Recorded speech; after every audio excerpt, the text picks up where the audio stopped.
Hello everyone, good afternoon and welcome back to my channel. I am Pooja और आज Sunday को हम discuss करने वाले हैं 15 ऑफ दिसंबर से लेकर 21 ऑफ दिसंबर तक के सभी बैंकिंग करंट अफेयर्स। जैसे कि रिसेंटली आरबीआई ने कहा है कि जो 5 रुपए के कॉइन होते हैं ना, वो मोटे वाले, वो थिक वाले कॉइन, उनको सर्कुलेशन से हटाने की बात की है। हम वो देखेंगे। सेबी के कुछ नोटिफिकेशन है, हम उन पर डिस्कशन करने वाले हैं। इसके अलावा हमारे अलग अलग बैंक्स ने भी कुछ इनिशिएटिव्स लॉन्च किए हैं, उन सभी को हम एक एक करके डिस्कस करेंगे।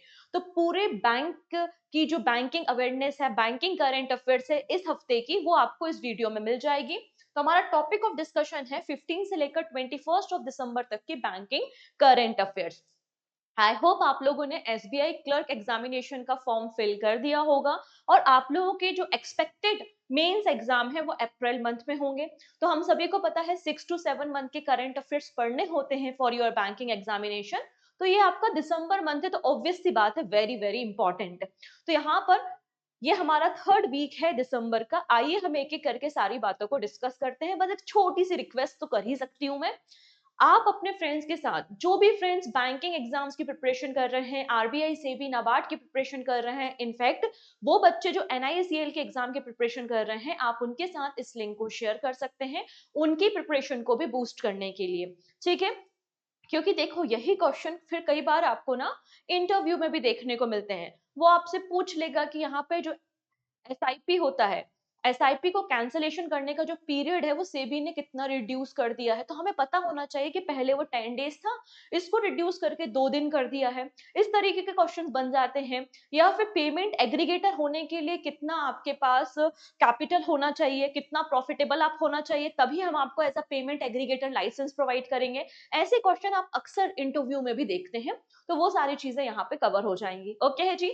सो आइए स्टार्ट कर लेते हैं बैंकिंग करंट अफेयर्स।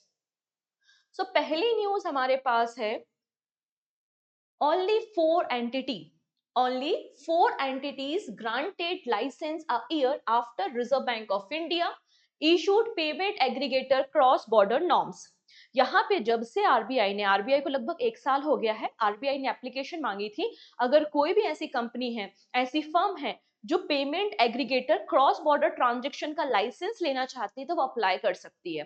तो आरबीआई ने कहा कि कोई भी ऐसी फर्म नहीं है, मतलब मैक्सिमम ऐसी फर्म नहीं है जो इन नॉर्म्स को फुलफिल करें। इसलिए केवल 2024 में 4 ही ऐसी कंपनीज हैं जिनको हमने payment aggregator cross border transactions के लिए लाइसेंस प्रोवाइड किया है। वो 4 कंपनी कौन कौन सी हैं? कैश फ्री पेमेंट हमारे देश की पहली फर्म है, हमारे देश की पहली कंपनी है जिसे payment aggregator cross border licence दिया गया है। इस बात को याद रखना, this is important. Amazon Pay, BillDesk and Adyen India, ये 4 आपको कंपनीज देखने को मिलेंगी जिन्हें payment aggregator cross border licence दिया गया है 2024 में। ऐसा हमें आरबीआई ने इंफॉर्मेशन दी है, जबकि इसमें मेंशन किया गया है कि 41 कंपनीज ऐसी हैं जिन्हें हमने पेमेंट एग्रीगेटर का लाइसेंस दिया है। तो पेमेंट एग्रीगेटर मतलब जो हर तरीके के कार्ड्स को, यूपीआई को, नेट बैंकिंग को एक्सेप्ट करते हैं डिजिटल ट्रांजेक्शन के लिए, जैसे कि पेमेंट आपका जो पेटीएम वगैरह हो गया, राइट। लेकिन यहाँ पे हम क्रॉस बॉर्डर की बात करें तो क्रॉस बॉर्डर के लिए केवल 4 ही आपको कंपनीज देखने को मिलेंगी। इन चारों कंपनीज के नाम आपको याद रखने हैं। क्लियर है? चलिए, क्या बोला गया है यहाँ पे? Payment aggregator cross border licence is critical for cross border payments and allow businesses to collect payment from international customer. इसमें इंटरनेशनल कस्टमर भी ट्रांजेक्शन कर सकते हैं, उनकी पेमेंट को भी आप रिसीव कर सकते हैं। लेकिन यहाँ पे इसकी जो प्रोसेस है काफी ज्यादा चैलेंजिंग होती है और इतनी आसानी से ये लाइसेंस नहीं मिलता, मतलब इसकी जो कंडीशंस है वो काफी डिफिकल्ट है। Bengaluru based Cashfree payment हमारे देश की पहली कंपनी है जिसे payment aggregator cross border licence दिया गया है जुलाई 2024 में। अब यहाँ पे एक कंडीशन है, देखिएगा समझिएगा, कोई भी पेमेंट एग्रीगेटर होता है जिसको पेमेंट एग्रीगेटर का लाइसेंस दिया जाता है, इसके लिए कंडीशन है कि minimum net worth 15 crore rupees होनी चाहिए जब आप अप्लाई करते हो फॉर लाइसेंस। जैसे आज मैंने अप्लाई किया अपनी कंपनी के लिए कि मुझे पेमेंट एग्रीगेटर का लाइसेंस चाहिए, तो अप्लाई करते समय मेरी कंपनी के जो नेट वर्थ है वो 15 करोड़ रुपीज होनी चाहिए, लेकिन आने वाले 3 फाइनेंशियल ईयर में ये 25 करोड़ हो जानी चाहिए। ठीक है, and increase to 25 crore within the 3 years। ये बात यहाँ पर बोली है। And they must maintain the 25 crore rupee net worth at all time. और जो पेमेंट एग्रीगेटर होते हैं उनको हमेशा मिनिमम 25 करोड़ रुपए अपनी नेट वर्थ को मेंटेन करना होता है, नहीं तो आपका जो पेमेंट एग्रीगेटर का लाइसेंस है उसको आरबीआई सस्पेंड कर देगा। सिंपल सी बात है। ये सारा कार्यक्रम पेमेंट एंड सेटलमेंट एक्ट 2007 के अंदर किया जाता है। Is that clear? तो इस बात को याद रखना, this is very very important point.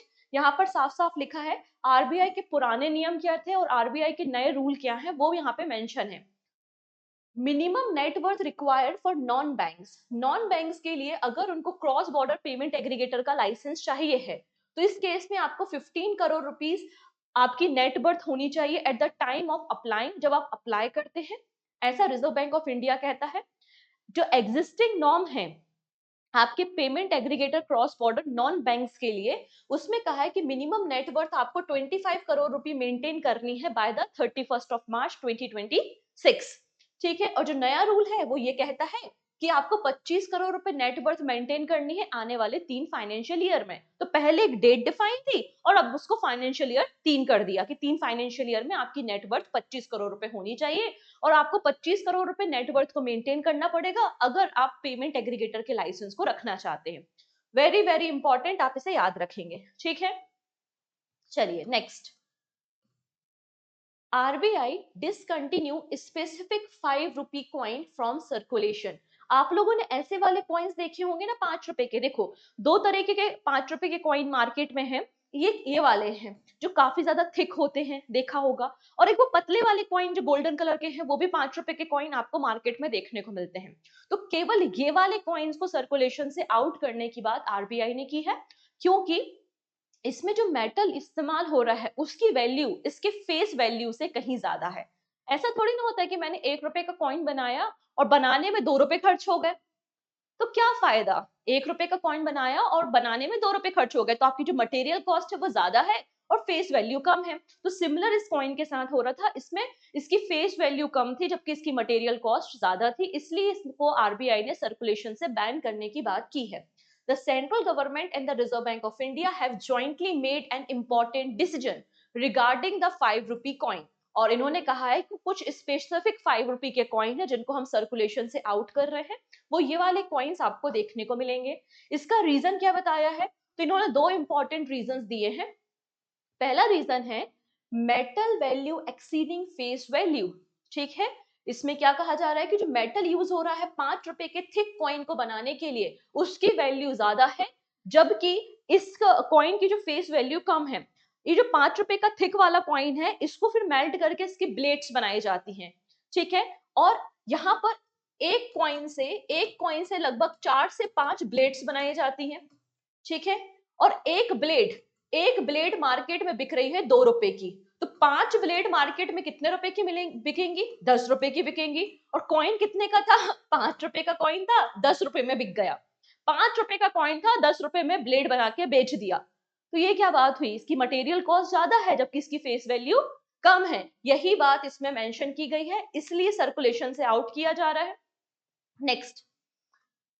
Next इन्होंने कहा है economy regulation as per the RBI guidelines. RBI क्या कहता है, if the cost of producing a coin or note exceed its nominal or face value it must be withdraw or the phased out. तो इसमें कहा है अगर face value कम होती material cost से तो उसको फेस्ड आउट कर दो। तो वही काम यहाँ पर 5 रुपए के कॉइन के साथ किया जा रहा है। क्लियर है? चलिए नेक्स्ट बात करेंगे सेबी। सेबी ने रिसेंटली एसएमई आईपीओ के रूल्स को और भी ज्यादा स्ट्रिक्ट कर दिया है। ठीक है, यहाँ पे नई गाइडलाइंस इशू की हैं सेबी ने about the SME IPO. Actually market में अभी रिसेंटली कुछ समय में क्या हो रहा था, जो छोटी छोटी कंपनीज हैं, छोटी छोटी कंपनीज जो है वो फंड को रेस करने के लिए अपने आईपीओ को मार्केट में लॉन्च कर रही थी। ठीक है, उन्होंने आईपीओ को लॉन्च किया और मार्केट से जो इन्वेस्टर है उनसे काफी ज्यादा अमाउंट उन्होंने रिसीव किया। और उस अमाउंट को कंपनी में ना इन्वेस्ट करके आप अपने लोन की रीपेमेंट करने के लिए कर रहे हो।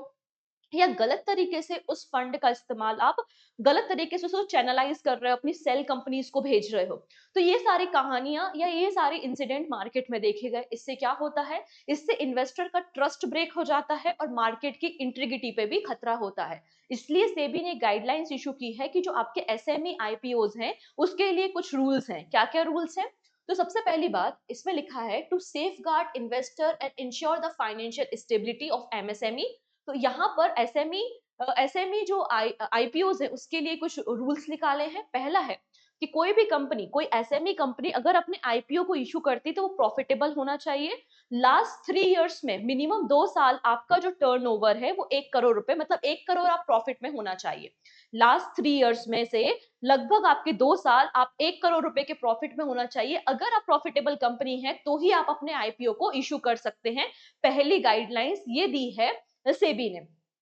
सेकंड क्या बोलता है सेबी? सेबी ने कहा है कि आप ये जो फंड रेज कर रहे हो इसका इस्तेमाल यहाँ पर लोन की रीपेमेंट करने में तो बिल्कुल नहीं करोगे। और जब सेबी ने ये भी कहा है अगर जो एसएमई अपनी आईपीओ को इशू करती है तो 21 डेज में आपको वो ड्राफ्ट भी पब्लिक डोमेन में लाना है। अगर पब्लिक को कोई कंप्लेंट है तो पब्लिक जो है अपनी कंप्लेंट को, इन्वेस्टर अपनी कंप्लेंट को लॉन्च कर सकते हैं। नेक्स्ट इंपॉर्टेंट पॉइंट यहाँ पे मेंशन किया है कि यहाँ पर जो प्रमोटर है, कंपनी के बोर्ड मेंबर्स हैं, ठीक है, तो जो बोर्ड मेंबर्स हैं उनके पास जो शेयर है उस शेयर का 20% ही आपका इशू साइज होना चाहिए, to prevent excessive offloading of shares by promoter during the IPO. SEBI has kept the offer for sale by SME promoter to 20% of their shareholding. तो यहाँ पे ऑफर फॉर सेल क्या होता है? तो ऑफर फॉर सेल वो होता है अगर कोई कंपनी है, उस कंपनी के जो शेयर होल्डर है और कंपनी के शेयर होल्डर जब अपने शेयर्स को बेचते हैं तो उसको हम ऑफर फॉर सेल कहते हैं। बात समझ में आई? कोई कंपनी है, उस कंपनी के कुछ शेयर होल्डर्स हैं और जब शेयर होल्डर्स अपने शेयर्स को बेचते हैं इसे हम ऑफर फॉर सेल कहते हैं। तो जब आईपीओ आता है तो कंपनी के जो शेयर होल्डर सोचते हैं यार मैं भी, मुझे अच्छा चांस मिल रहा है, कंपनी से छुटकारा पाओ, अपने पूरे शेयर्स को बेच दो।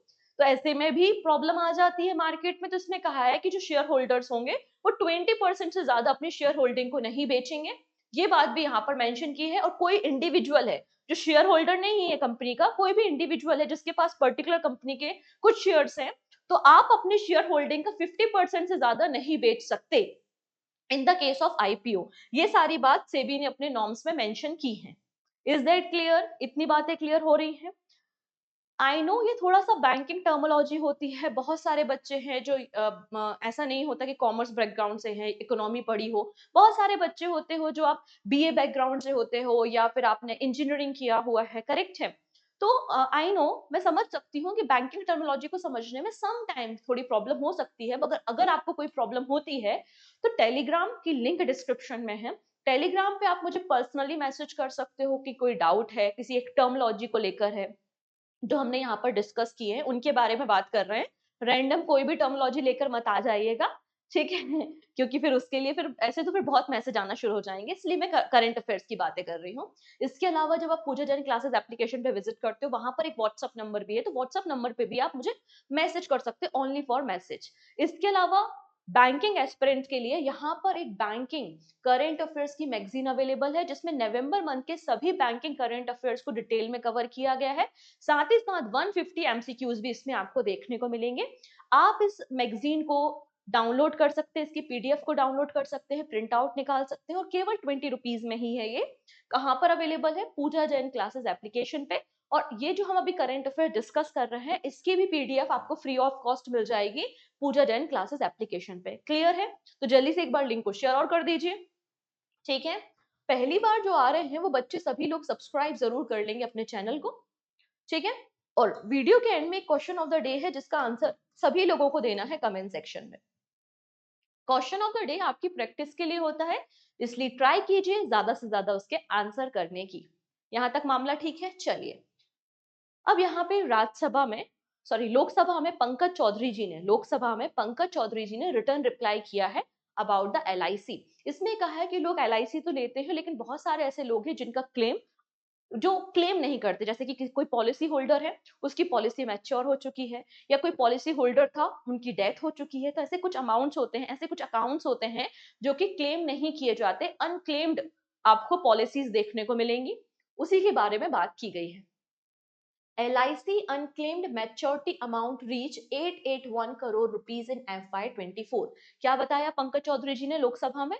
लोकसभा में इन्होंने बताया कि जो हमारी लाइफ इंश्योरेंस कॉर्पोरेशन है मतलब LIC, तो LIC में जो अनक्लेम्ड मैच्योरिटी अमाउंट है, मतलब आपकी पॉलिसी मैच्योर हो गई है और आपने उसमें क्लेम नहीं किया, तो 881 करोड़ रुपए के आपको अनक्लेम्ड मैच्योरिटी अमाउंट देखने को मिलेंगे और लगभग 3,72,282, लगभग 3,72,000 पॉलिसी होल्डर हैं जिन्होंने अभी तक अपने मैच्योरिटी बेनिफिट को क्लेम नहीं किया है। ये बात इसमें मेंशन की है।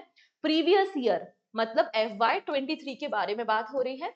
FY23 में जो अनक्लेम्ड अमाउंट था वो 815 करोड़ रुपीस था और अभी ये अमाउंट इंक्रीज होके 881 करोड़ रुपीस हो गया है। इसके लिए LIC different awareness campaign run करती है, लोगों को कॉल करती है, मैसेज करती है, नोटिफिकेशन भेजती है अगर उनकी मैच्योरिटी हो जाती है आपके अकाउंट की या अपने पॉलिसी की, तो उनको क्लेम करने के लिए नोटिफिकेशन भेजे जाते हैं। ऐसा पंकज चौधरी जी ने हमें बताया है। ठीक है, चलिए अब एक और इंपॉर्टेंट रिपोर्ट यहाँ पे पब्लिश की गई है जिसका नाम है India skills report. India skill report में बेसिकली बताया जाता है कि हमारे देश में कितने लोग हैं जो रोजगार है, मतलब जिनके पास रोजगार है, काम है। तो हमारे देश में एम्प्लॉयबिलिटी रेट क्या है इस रिपोर्ट में बताया गया है। मेल में कितना है, फीमेल में कितना है और कौन सा स्टेट टॉप पर है, किस तरीके के कोर्सेज में सबसे ज्यादा एम्प्लॉयमेंट आपको देखने को मिल रहा है, ये सारी बातें इस रिपोर्ट में पब्लिश की है। इंडिया स्किल रिपोर्ट इसका नाम है और ये 12th नंबर का एडिशन है। कौन सा एडिशन? ये 12वें नंबर का एडिशन है। इस रिपोर्ट में कहा गया है कि हमारे देश में मतलब जो इंडियन ग्रेजुएट है, तो हमारे देश में लगभग 54.81% जो इंडियन ग्रेजुएट हैं वो उनके पास एम्प्लॉयमेंट है। मतलब हमारे देश में जो एम्प्लॉयबिलिटी रेट है वो 54.81 आपको देखने को मिल जाएगा। हाईएस्ट जो आपको एम्प्लॉयमेंट देखने को मिल रहा है वो आपको मैनेजमेंट ग्रेजुएट के लिए मिल रहा है 78%।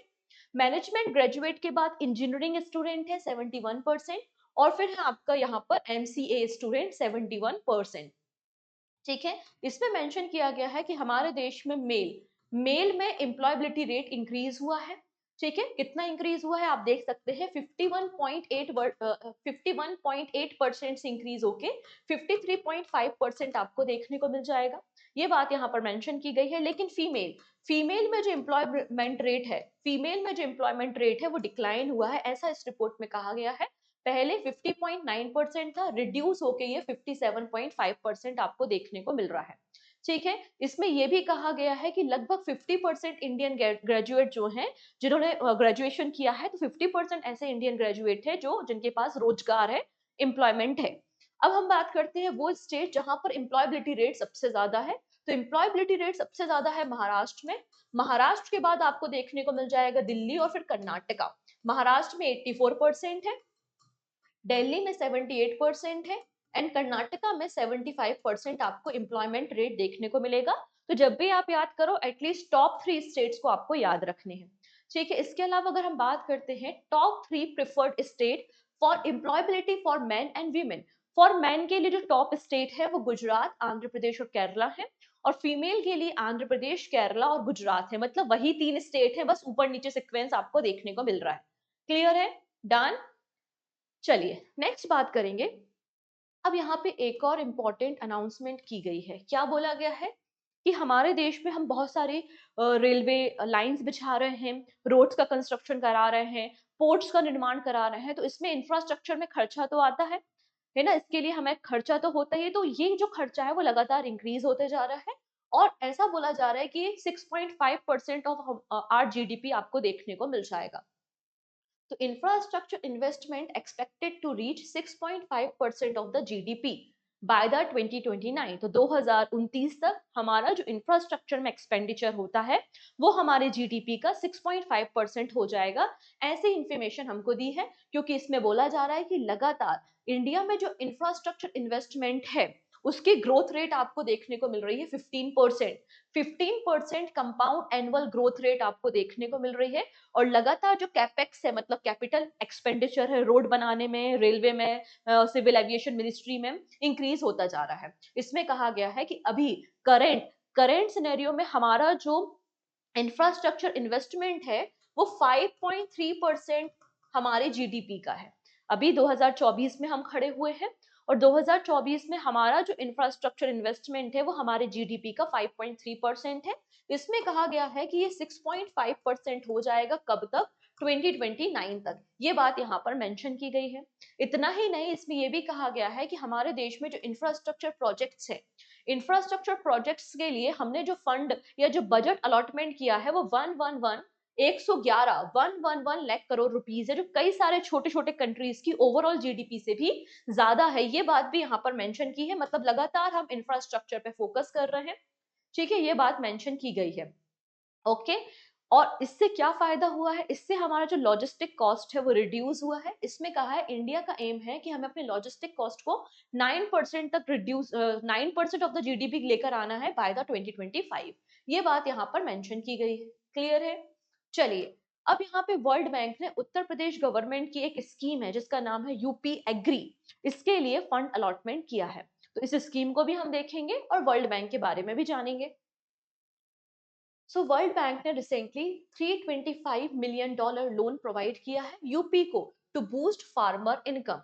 ठीक है, यहाँ पर उत्तर प्रदेश गवर्नमेंट का एक प्रोग्राम है यूपी एग्री प्रोजेक्ट, मतलब Uttar Pradesh agriculture growth and rural enterprises ecosystem strengthening project. ये है आपका यूपी एग्री प्रोजेक्ट। इसका पर्पस है कि हमें कल्टीवेशन को इम्प्रूव करना है। ठीक है, कल्टीवेशन इंप्रूव करने के साथ साथ फार्मर की इनकम को डबल करना है। ये यूपी एग्री प्रोजेक्ट है। इस प्रोजेक्ट की टोटल कॉस्टिंग $500 मिलियन है। इसमें से अगर आप देखेंगे तो $325 मिलियन किसने कंट्रीब्यूट किया है? वर्ल्ड बैंक ने किया है। ठीक है, ये बात इसमें मेंशन की गई कि टोटल $500 मिलियन का प्रोजेक्ट है और $325 मिलियन वर्ल्ड बैंक ने है। रिमेनिंग अमाउंट स्टेट गवर्नमेंट देगी और $15 मिलियन के आसपास प्राइवेट सेक्टर से कलेक्ट किया जाएगा। ठीक है, साथ ही साथ ये जो प्रोजेक्ट है इसको फ्रांस, इजराइल की गवर्नमेंट सपोर्ट कर रही है और गेट फाउंडेशन भी यूपी एग्री प्रोजेक्ट को सपोर्ट करने का काम कर रहा है। ठीक है, अब लोन कौन प्रोवाइड करेगा? तो आईबीआरडी लोन प्रोवाइड करेगी। वर्ल्ड बैंक ने, यहाँ पे आप देखेंगे international bank for reconstruction and development, IBRD, जो कि वर्ल्ड बैंक की ही एक ब्रांच है, ये $325 मिलियन का लोन उत्तर प्रदेश गवर्नमेंट को देगी। अब आपने लोन दिया है तो ऑब्वियस सी बात है इसका रीपेमेंट भी होगा। तो इसमें कहा है कि 33.5 ईयर्स आपका लोन रीपेमेंट पीरियड आपको देखने को मिलेगा, including the grace period of 6 year. Is that clear? तो हमने को क्लियर हो चुका है कि यूपी एग्री प्रोजेक्ट क्या है। इसका पर्पस है एग्रीकल्चर प्रोडक्टिविटी को बढ़ाना है और फार्मर की इनकम को बढ़ाना है, specially eastern Uttar Pradesh and Bundelkhand के एरिया में। इसलिए इस प्रोजेक्ट को लॉन्च किया है। ये उत्तर प्रदेश के 21 डिस्ट्रिक्ट्स को केटर करेगा, जिससे लगभग 10 लाख फार्मर को फायदा होगा और 1 लाख से ज्यादा फिशरमैन कम्युनिटी को फायदा होगा। साथ ही साथ इस स्कीम के अंदर 500 फार्मर्स को फॉरेन कंट्रीज में भेजा जाएगा। क्यों? जिससे वो नए एडवांस एग्रीकल्चर टेक्निक्स को सीख कर आए और उनको इंडिया में भी इंप्लीमेंट करें। तो आपको ये प्रोजेक्ट देखने को मिलेगा जिसका नाम है यूपी एग्री प्रोजेक्ट। डन। चलिए, नेक्स्ट बात करेंगे। अब मिनिस्ट्री ऑफ फाइनेंस क्या कहती है? मिनिस्ट्री ऑफ फाइनेंस कहती है कि हमारा खर्चा बहुत ज्यादा बढ़ता जा रहा है और इस खर्चे को पूरा करने के लिए हमको एडिशनल ग्रांट, एडिशनल सपोर्ट की रिक्वायरमेंट है, इन्होंने सेंट्रल गवर्नमेंट को कहा है। तो मिनिस्ट्री ऑफ फाइनेंस कह रही है, इन्होंने एक्चुअली रिक्वेस्ट की है 44,000 करोड़ रुपीस की। ठीक है, ministry of finance request approval for 44,000 crore rupees additional expenditure in the FY25। इन्होंने कहा है जो अलग अलग हम सब्सिडी प्रोवाइड कर रहे हैं, अलग अलग जो स्कीम्स रन हो रही हैं, उन स्कीम को एग्जीक्यूट करने के लिए, उन स्कीम के अंदर सब्सिडी प्रोवाइड करने के लिए हमें एडिशनल फंड की जरूरत है। इसलिए मिनिस्ट्री ऑफ फाइनेंस ने कहा है सेंट्रल गवर्नमेंट को कि हमें 44,000 करोड़ रुपए की रिक्वायरमेंट है फॉर FY25। ठीक है, क्यों? क्योंकि इसमें बताया गया है कि 6,593 करोड़ रुपीस यहाँ पे जो फर्टिलाइजर सब्सिडरी स्कीम है उसमें जा रहे हैं, 9,000 करोड़ रुपए agriculture and farmer welfare scheme में जाएंगे, 8,000 करोड़ रुपीस डिफेंस की स्पेंडिंग आपको देखने को मिल जाएगी, 3,000 करोड़ रुपए की जो एक्सपेंडिचर है वो मिनिस्ट्री ऑफ एक्सटर्नल अफेयर्स का है, 4,800 करोड़ रुपए का जो एक्सपेंडिचर है वो होम मिनिस्ट्री का है। तो हमें अलग अलग स्कीम्स को एग्जीक्यूट करने के लिए एडिशनल फंड की रिक्वायरमेंट है। लेकिन साथ ही साथ ये कहा है भले ही खर्चा बढ़ रहा हो, भले ही एक्सपेंडिचर ज्यादा हो, लेकिन हमारा फिजिकल डेफिसिट, हमारा जो राजकोषीय घाटा है, जो फिजिकल डेफिसिट है वो इंक्रीज नहीं होगा। हमारा जो टारगेट है फिजिकल डिपिसिट का फॉर FY 24-25 वो कितना है, 4.9% ऑफ द जीडीपी है, और हम इसको अनचेंज रखेंगे, इसको रिमेन कांस्टेंट रखेंगे, 4.9% ऑफ द जीडीपी। ये सारी बातें मिनिस्ट्री ऑफ फाइनेंस ने कही है। नेक्स्ट बात करेंगे, Max Life rebrand to Axis Max Life insurance. अब यहाँ पे जो मैक्स लाइफ कंपनी है, जो मैक्स लाइफ इंश्योरेंस फर्म है, इसमें एक्सिस बैंक ने शेयर्स को एक्वायर किया है। पहले एक्सिस बैंक के शेयर 19.02% थे, और अभी एक्सिस बैंक के जो शेयर है वो 19.99% हो गए हैं। इसलिए मैक्स लाइफ इंश्योरेंस ने रिब्रांड किया है, अपना नाम चेंज करके क्या कर लिया है, एक्सिस मैक्स लाइफ इंश्योरेंस कर लिया है। इस बात को याद रखना है। कितने परसेंट स्टैक है, 19.99% आपको स्टैक्स देखने को मिल जाएंगे।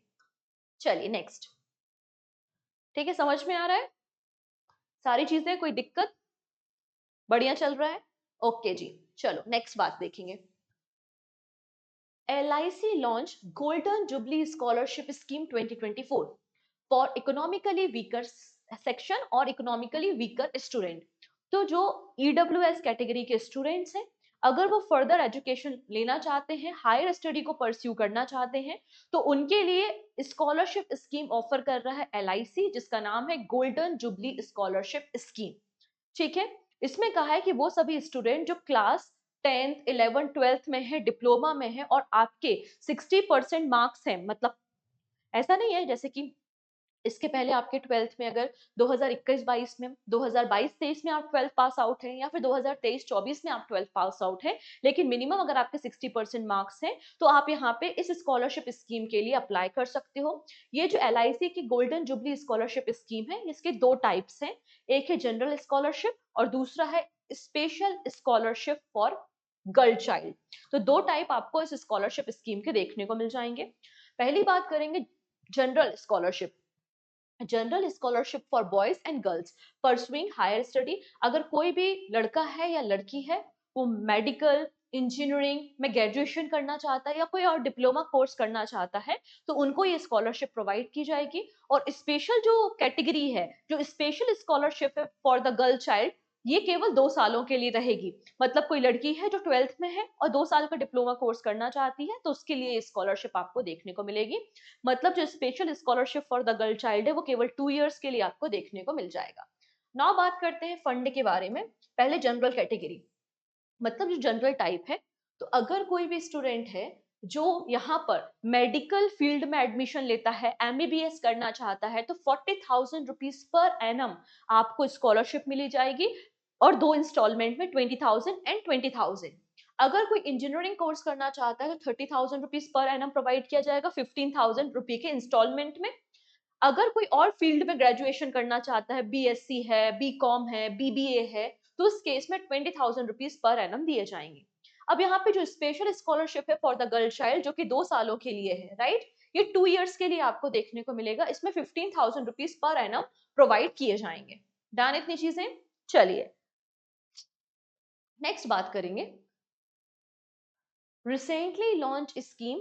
यहाँ पे कुछ आप देख सकते हैं, रिसेंटली जो भी स्कीम्स को लॉन्च किया है, जैसे कि इंपॉर्टेंट यहाँ पर है एक्सिस बैंक की स्कीम, जिसका नाम है अराइज वीमेन सेविंग अकाउंट। ये क्वेश्चन आपसे बन सकता है एग्जाम में कि arise women saving account scheme किसने लॉन्च की है, तो एक्सिस बैंक ने लॉन्च की है।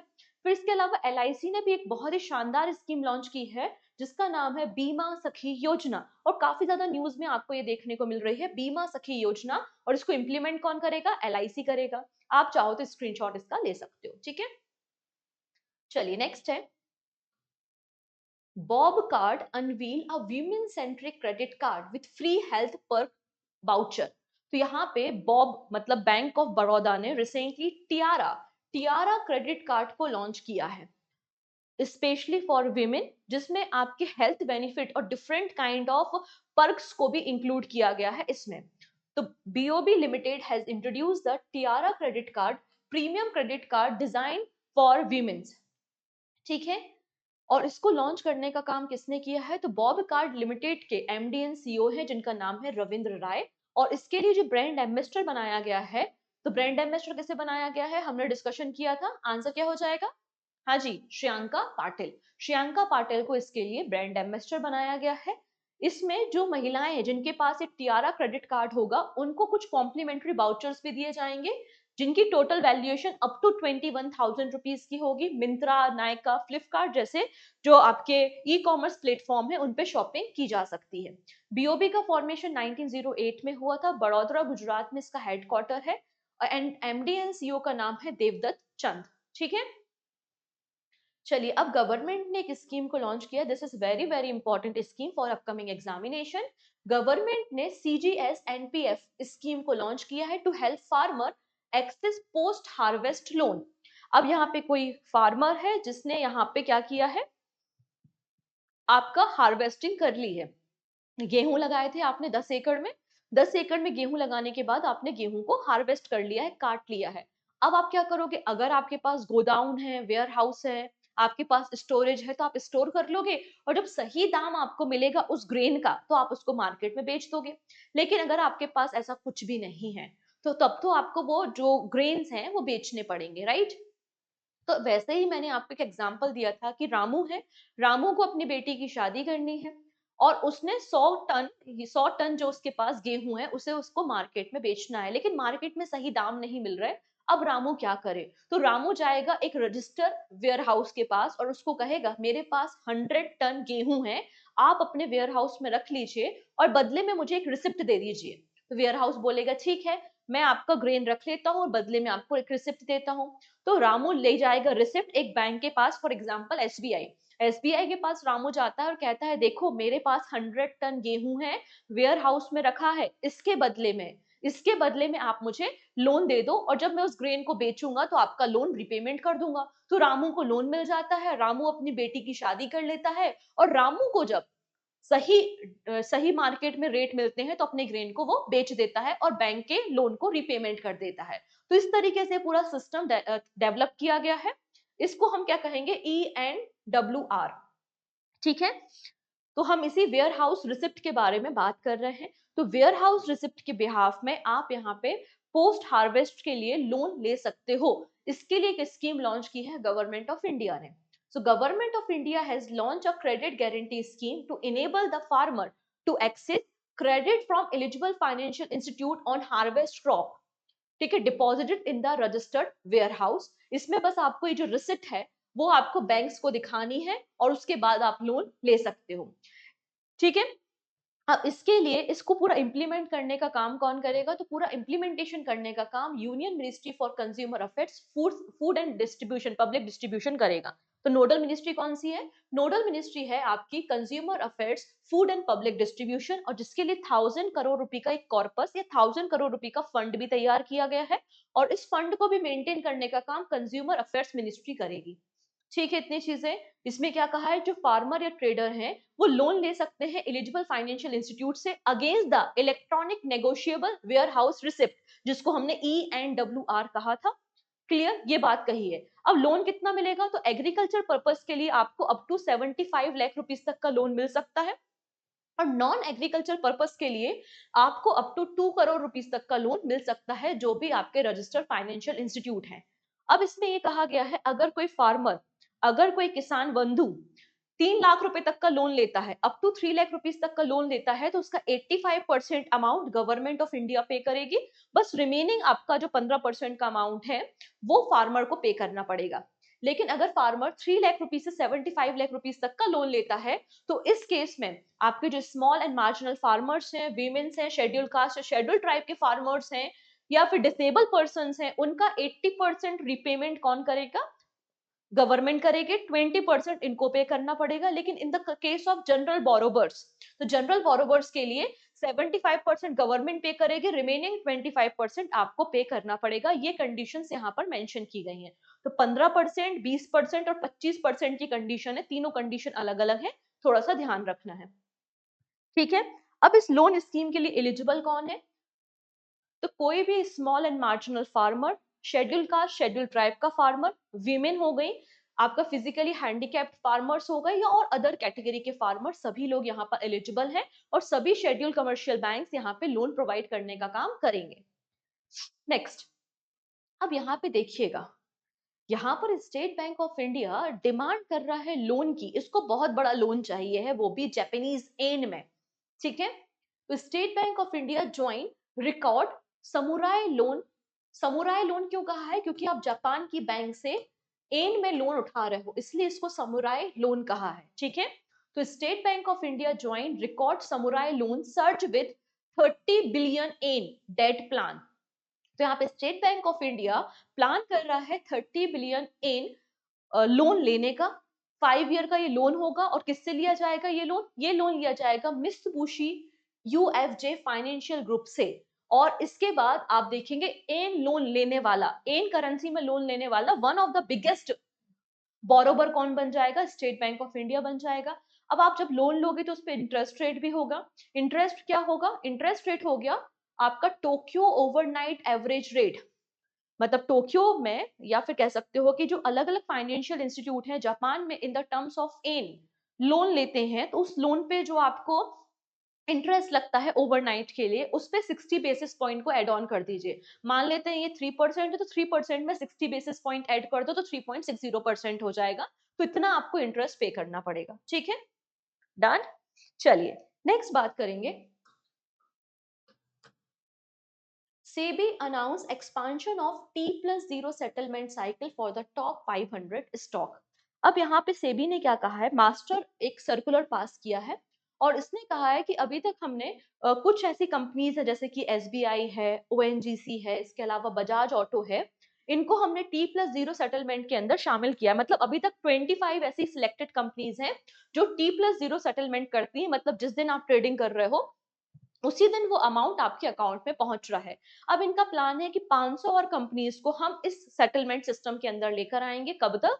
31 तक। ठीक है। तो market regulator SEBI has decided to expand the list of stock for the optional T+0 mode of trading and settlement to include 500 more firms from 31 ठीक। Next, SEBI mandated mutual fund companies to process cancellation of SIP in 2 days। तो security and exchange board of India मतलब सेबी ने mandatory करा है सभी mutual fund companies के लिए। क्या मैंडेटरी किया है? कि आपकी जो एसआईपी होती है, एसआईपी का मतलब होता है सिस्टमेटिक इन्वेस्टमेंट प्लान।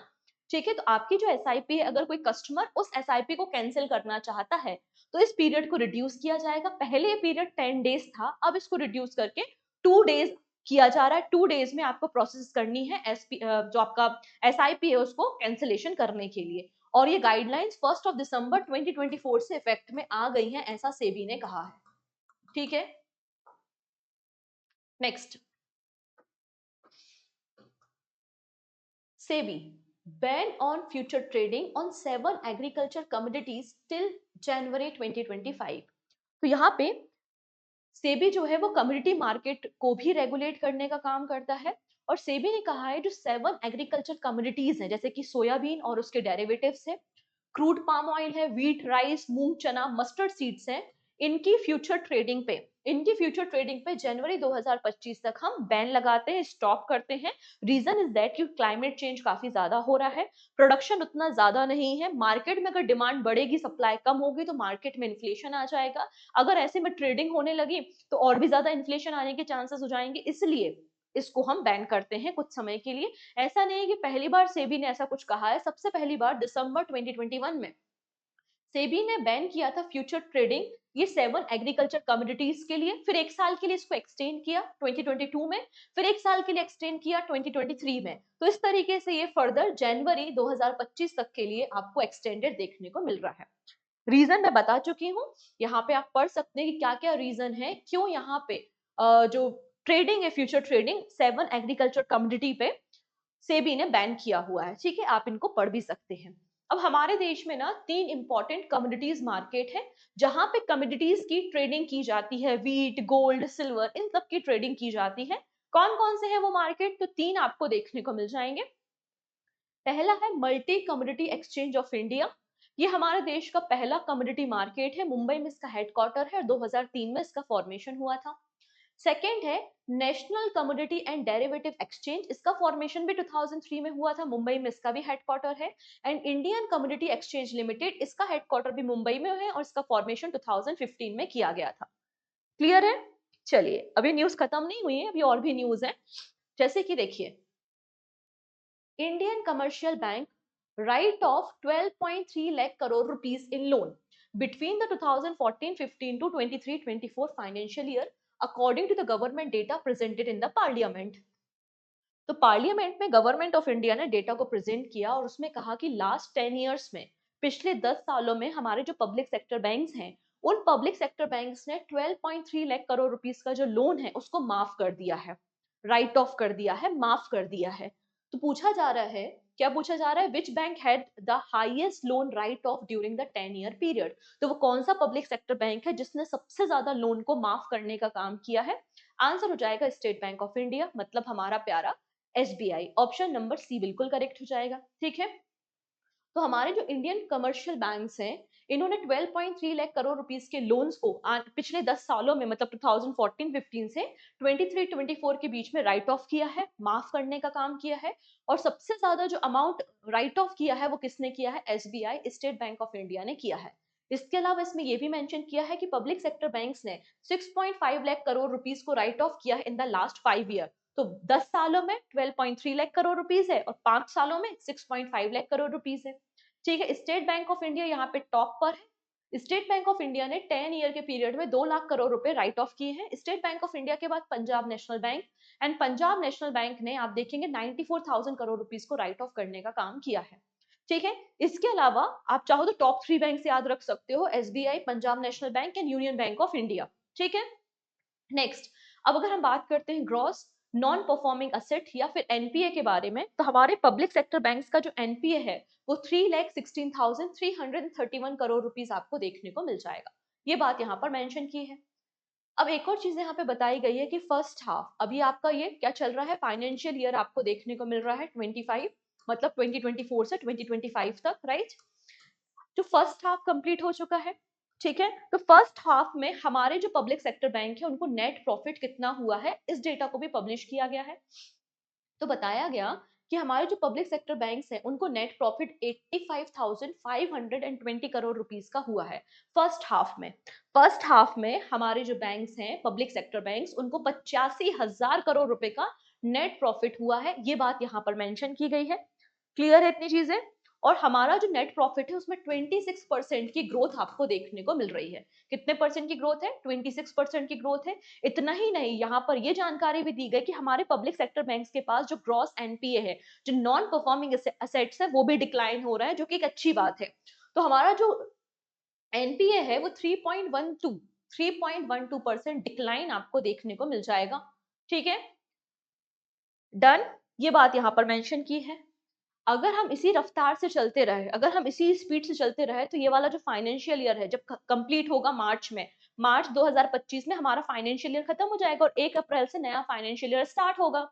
तो इस पूरे फाइनेंशियल ईयर में हमको 1.46 लाख करोड़ रुपीस का प्रॉफिट हो सकता है अगर हम इसी स्पीड से रन करते रहे, क्योंकि फर्स्ट हाफ में 85,000 करोड़ रुपीस का प्रॉफिट है, अभी सेकेंड हाफ बाकी है, तो मतलब सेकेंड हाफ को भी मिला दिया जाए तो अगर हम इसी स्पीड से चलते रहे तो हमें 1.46 करोड़ रुपए का फायदा होगा, ऐसा गवर्नमेंट का सोचना है। ठीक है, नेक्स्ट क्या बोला है, हमारे जो शेड्यूल कमर्शियल बैंक्स है उनको all time high net profit हुआ है, कितना? 23.5 लाख करोड़ रुपीस का इन FY24। और हमारा जो ग्रॉस एनपीए रेशियो है शेड्यूल कमर्शियल बैंक के लिए वो भी इंप्रूव हुआ है, कितना? आप देख सकते हैं 2.67% से इंप्रूव हो चुका है। ठीक है, चलिए, अब सेबी ने एक नया प्लेटफॉर्म लॉन्च किया है जिसका नाम है मित्र। तो मित्र प्लेटफॉर्म किसका है? सेबी का है। मित्र का फुल फॉर्म आपसे पूछा जा सकता है। मित्र का फुल फॉर्म है mutual fund investment tracing and retrieval assistant. Mutual fund investment tracing and retrieval assistant. अब देखिए, बहुत सारे लोग ऐसे होते हैं ना, यार म्यूचुअल फंड में इन्वेस्टमेंट किया, कोई आपने यहाँ पे फंड खरीदा, उसमें इन्वेस्टमेंट किया, लेकिन उसके बाद आपको अपना पोर्टफोलियो मिल ही नहीं रहा, आप इनएक्टिव हो चुके हो, आपने इसमें क्लेम ही नहीं किया। तो ऐसे सभी प्रॉब्लम को सॉल्व करने के लिए इस पोर्टल को लॉन्च किया है। तो capital market regulator SEBI has proposed a platform to give relief to those investors who have lost track of their mutual fund investment। जो अपना, मतलब जो ट्रैकिंग था वो लॉस्ट कर चुके हैं, उनके पास कोई डेटा अवेलेबल नहीं है, कैसे वो अनक्लेम्ड एसआईपी पे या म्यूचुअल फंड पे क्लेम कर सकते हैं और अपने पोर्टफोलियो को मैनेज कर सकते हैं। इसके लिए इस मित्र प्लेटफॉर्म को लॉन्च करने का काम सेबी ने किया है। ये जो मित्र प्लेटफॉर्म है इसको ज्वाइंटली बिल्ड करने का काम computer age management service limited and KFIN technology कर रहे हैं। कौन कर रहा है इसको ज्वाइंटली रन करने का काम? तो computer age management service limited and KFIN technologies. Okay, चलिए नेक्स्ट। अब यहाँ पे हमारे देश में दो कंपनीज है जिनका नाम है, एक का नाम है क्या, डिक्सॉन टेक्नोलॉजीज, और एक है बीबो इंडिया। बीबो के फोन तो आपने सुने ही होंगे। इन दोनों ने मिलकर एक ज्वाइंट वेंचर कंपनी का फॉर्मेशन किया है और दोनों मिलकर हमारे देश में स्मार्टफोन की मैन्युफैक्चरिंग करने का काम करेंगे। ठीक है, तो in a major boost to India's manufacturing capabilities, Dixon technology and Vivo India has announced joint venture. दोनों ने मिलकर क्या किया है, एक ज्वाइंट वेंचर बनाया है जिसमें 51% स्टैक आपको देखने को मिलेंगे डिक्सॉन के, और रिमेनिंग 40% जो स्टैक है वो किसको देखने के मिलेंगे, वीवो इंडिया के आपको स्टैक देखने को मिल जाएंगे। इसका पर्पस है producing electronic devices including your smartphone under the original equipment manufacturer. तो ये ज्वाइंट वेंचर फर्म बनाई गई है। Next, who has been reappointed as the MD and CEO of RBL Bank for the 3 year.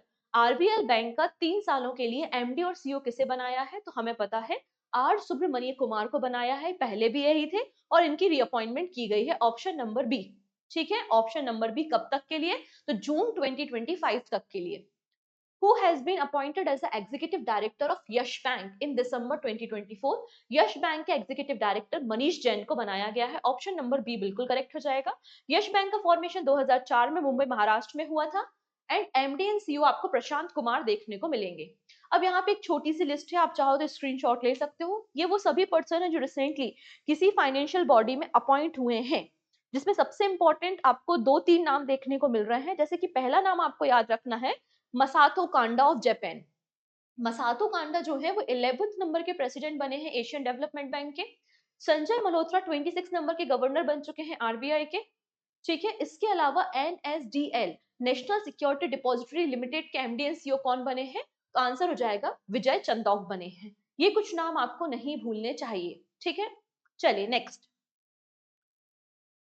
What is one of the key directive from the RBI recent Monetary Policy Committee meeting regarding MSME loan?